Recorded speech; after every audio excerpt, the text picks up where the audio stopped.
Hello सखी, सखीच kitchen मीनाक्षीमध्ये तुम्हा सर्वांचं खूप खूप स्वागत. आज मी बनवणार आहे पारंपरिक पद्धतीने चणा डाळ घालून कांद्याच्या पातीची चविष्ट अशी भाजी. ही भाजी डब्यामध्ये सुद्धा तुम्ही देऊ शकता, कारण थंड असो वा गरमागरम चवीला छानच लागते. कांद्याच्या पातीचा वापर थालीपीठं, झुणका, वांग्याचे भरीत अशा अनेक गोष्टींमध्ये वेगवेगळ्या प्रकारे केला जातो, परंतु आम्हाला कांद्याच्या पातीची भाजी सर्वात जास्त आवडते. त्यामुळे मी कांद्याच्या पातीची भाजीच बनवणार आहे. कढईमध्ये तेल घालून घ्यायचं. तेल थोडं जास्त घालायचं. राई आणि जिरं घालायचं आहे. फोडणी चांगली तडतडली पाहिजे.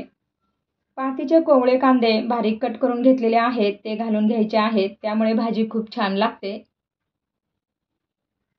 छोटे छोटे कोवळे कांदे धरलेली पातच भाजीसाठी वापरायची, त्याची भाजी जास्त चांगली लागते. रोपासारखी कांदे न धरलेली पात थालीपीठं किंवा भरीत यासाठी वापरायची. खूप मोठ्या आणि जास्त दिवसाच्या कांद्याच्या पातीची भाजी पण नाही करायची. ती लवकर शिजत पण नाही आणि चवीला चांगली पण लागत नाही. त्यामुळे अगदी छोटे छोटे कांदे असलेली कांद्याची पातच भाजीसाठी वापरायची आहे. यामध्ये 1 चमचा हिरव्या मिरची आणि लसणाचा ठेचा घालून घ्यायचा. ठेचा अगोदरच परतलेला आहे, त्यामुळे अगदी थोडा वेळच परतायचा. आता यामध्ये मीठ घालायचं आहे. भाजी सुरुवातीला जास्त वाटते, नंतर मात्र खूप कमी कमी होत जाते, त्यामुळे मीठ मापातच घालायचं आहे. थोडासा हिंग घालायचा आणि 2 तास भिजवून ठेवलेली चणा डाळ घालायची आहे. आणि सुरुवातीला 2 मिनिटे चणा डाळ चांगली परतून घ्यायची. लगेच पात घालायची नाही. चणा डाळ घालून केलेली कांद्याची पात चवीला खूप छान लागते. कांद्याची पात व्यवस्थित निवडून अगोदरच स्वच्छ धुवून कैचीने बारीक कट करून घेतलेली आहे.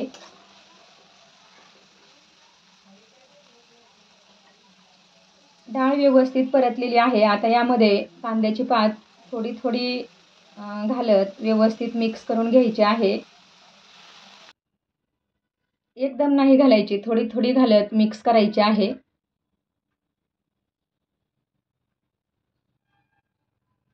सुरुवातीला मीडियम गॅसवर 2 ते 3 मिनिटे अशीच कांद्याची पात परतून घ्यायची. लगेच झाकण नाही ठेवायचं.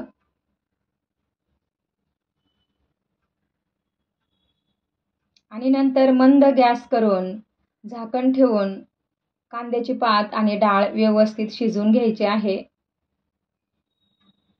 कारण कांद्याची पात आणि डाळ व्यवस्थित शिजली गेली पाहिजे. आता यावर झाकण ठेवायचं आहे. मध्ये एकदा झाकण काढून पात खालीवर करायची आहे. चांगली मिक्स करून घ्यायची, म्हणजे एकसारखी व्यवस्थित शिजली जाते. आणि पुन्हा यावर झाकण ठेवायचं. ही भाजी चांगली शिजली पाहिजे तरच चांगली लागते. शिजायला थोडासा वेळ लागतो. तोपर्यंत या भाजीसोबत भाकरी बनवून घेऊयात ज्वारीची, कारण ज्वारी बाजरीच्या भाकरीसोबत कांद्याची पात जास्त छान लागते.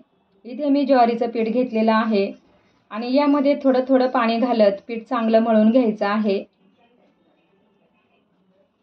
भाकरीचं पीठ जितकं चांगलं मळून घेऊ तितकी भाकरी छान गोल गरगरीत होते, मध्ये मध्ये चिरटत नाही आणि चवसुद्धा भाकरीची छान लागते.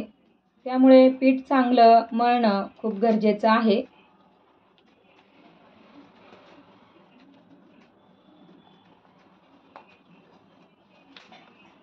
आणि संपूर्ण परातीचा पीठ मळण्यासाठी वापर करायचा.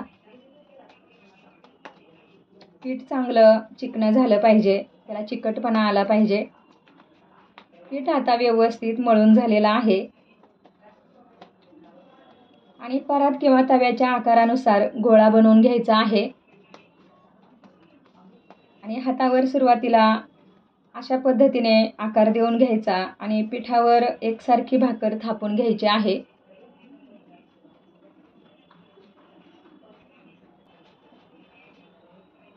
आणि शक्यतो ज्वारी बाजरीचं पीठ चाळून नाही घ्यायचं. कोंड्यासहितच भाकरी बनवायची. भाकरी बनवताना कुठे जाड किंवा कुठे पातळ नाही करायची. एकसारखी व्यवस्थित थापून घ्यायची आहे. आणि आम्हाला पातळच भाकरी जास्त आवडतात, त्यामुळे मी पातळच भाकरी बनवणार आहे.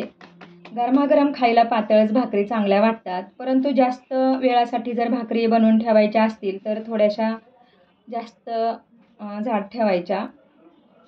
तवा चांगला तापलेला आहे आणि आपण आता भाकरी त्यावर टाकून घेतली. भाकरीला अशा पद्धतीने सगळीकडून व्यवस्थित पाणी फिरवून घ्यायचं आहे, पाणी लावून घ्यायचं आहे आणि भाकरी उलटून घ्यायची. खालची बाजू व्यवस्थित भाजू द्यायची आहे, तरच भाकरी चांगली फुलून येते, चांगली फुगते. आणि गोल गोल फिरवत कडा दाबत भाकरी चांगली भाजून घ्यायची आहे. तुम्ही बघू शकता तव्यावरच टम्म अशी भाकरी फुगलेली आहे. खूप छान अशी भाकरी झालेली आहे आणि भाकरी व्यवस्थित खमंग अशीच भाजली पाहिजे, तरच खायला छान लागते. आता आपली भाकरी झालेली आहे आणि कांद्याची पात सुद्धा जवळजवळ शिजत आलेली आहे.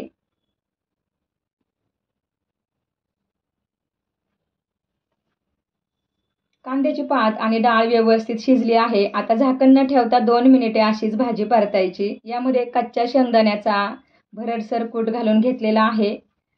भाजी सुकी करून घ्यायची आणि ताजी भाजी किंवा पात असली की तिच्या अंगच्या पाण्यामध्येच ती व्यवस्थित शिजली जाते आणि सुकलेली निबरट भाजी असली तर थोडं पाणी टाकावं लागतं. आणि ही भाजी तुम्ही चपातीसोबत सुद्धा खाऊ शकता किंवा भाकरीसोबत सुद्धा खाऊ शकता. खूप छान लागते किंवा डाळ भाताबरोबर तोंडी लावण्यासाठी सुद्धा चांगली लागते. चपातीसोबत सुद्धा डब्यामध्ये देऊ शकता, कारण ती थंड झाली तरी चांगली लागते. तुम्हाला आजची ही गरमागरम भाकरीसोबत ही चणा डाळ घातलेली गरमागरम कांद्याची पात कशी वाटली कमेंटद्वारे नक्की सांगा. तुम्ही सुद्धा अशी भाजी नक्कीच बनवून बघा कांद्याच्या पातीची. आमचं तर काम झालेलं आहे. तुम्हाला हा व्हिडिओ कसा वाटला कमेंटमध्ये नक्की सांगा आणि माझ्या सखीच किचन मीनाक्षी या चॅनलला लाईक, शेअर आणि सबस्क्राईब करायला अजिबात विसरू नका. व्हिडिओसुद्धा पूर्ण पाहत जा शेवटपर्यंत. थँक्यू. बाय.